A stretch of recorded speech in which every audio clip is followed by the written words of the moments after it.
దయాకర్ అన్న బస్ యాత్రప్పుడు దయాకర్ అన్నకు నేను రోజు 2 సార్లు ఫోన్ చేసేవాడిని మార్నింగ్ లేచి.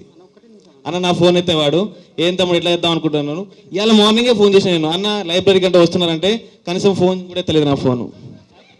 వీళ్ళు పరిష్కారాలు చూపుతారంటే నేను నాకు నమ్మకం. అయితే నీ ఫోన్ అప్పుడు నేనేమో మీటింగ్లు ఉంటా, వీళ్ళు అయితే ఎత్తినా నేను ఇక్కడ ఉండగానే ఫోన్ చేసిన, ఆ గేట్ ముందనే ఫోన్ చేసిన, మీరు వచ్చిరన్నా. మీతో పాటు 100 మంది పోలీసులు తీసుకొచ్చి నాకు అర్థం కాలేదు.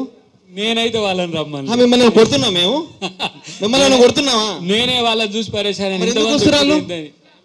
సో సరే అది ఇష్యూ కాదులే.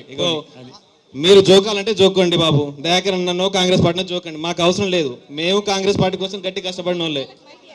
వాళ్ళు ఇయ్యరు బాబు నోటిఫికేషన్, వీళ్ళు వినరు, మారారు బాబు. దొడ్లైనా గొడ్డైనా మారుతారు వీళ్ళు. మారు ఎన్నిసార్లు చెప్పాలి నోటిఫికేషన్ ఇవ్వాలని? తెలియదా? ఇంటెలిజెన్స్ లేదా వీళ్ళకు? మీరు చెప్పాలా? ఇంటెలిజెన్స్ ఫెయిల్ అయిందా వీళ్ళకు?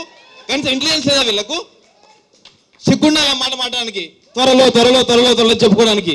ఇంటెలిజెన్స్ ఉంటుంది బాబు, మీకు ఇంటెలిజెన్స్ ఉంటుంది, మీరు మాట్లాడతారు. కనీసం ఇక్కడ సభ పెట్టుకున్నందుకు 10,000 పోలీసులు వస్తారు, కానీ మీకు ఇంటెలిజెన్స్ లేదా?